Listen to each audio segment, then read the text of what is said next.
The streets of Gaza were once filled with life. Children playing soccer in alleyways, the call to prayer echoing over the rooftops, and families gathering around modest dinners as the sun set over the sea. But that was before the war swallowed everything. Now, the city is a graveyard of rubble and smoke, where the only sounds are the distant drones of planes and the cries of those who survived. Maryam stood where her home used to be.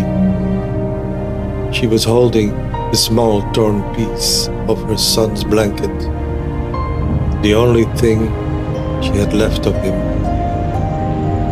Her husband was gone too, buried under the debris somewhere, lost in the chaos of an airstrike that had no face, no reason.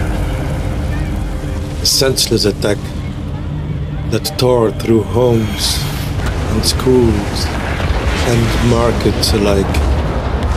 There was no distinction in war between fighters and families, between soldiers and the innocent. They had called it a necessary operation, a mission of security or control. But as Maryam stood in the dust of her shattered life, she wondered what kind of security came from bombing homes, from turning children's laughter into screams. She had heard the justifications, always the same from both sides of the wall. Words like territory, defense, and retaliation echoed on every broadcast. But none of it mattered to the grieving mothers or the lost fathers. None of it mattered when you were burying pieces of your heart in shallow graves because there was no time for proper funerals. Her neighbors too had become ghosts of their former selves. Families were torn apart overnight, their futures erased in the flash of missiles that rained down with no warning. Maryam had seen mothers clutching the bodies of their children, their wails drowning out the noise of explosions, asking questions no one could answer. Why us? Why our home? What did we do?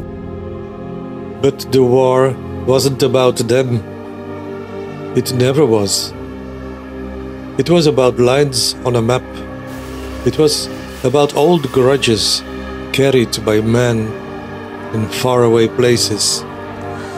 Men who never saw the faces of the dead, who never walked through the ruins of a school that should have been filled with laughter. But the children of Gaza would never play in those schools again. Their futures had been reduced to dust, just like the buildings that once stood strong. Maryam knew the war would end one day. It always does. The politicians would sign papers, leaders would shake hands, and they would talk about rebuilding, about peace. But peace to whom? Could there ever be peace for those whose families had been erased.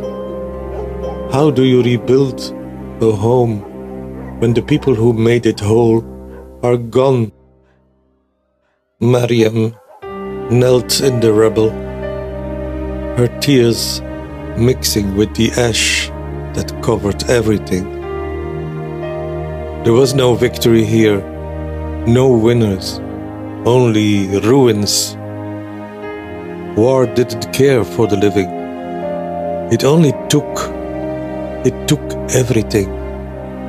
And in Gaza, like so many other places before, it left behind nothing.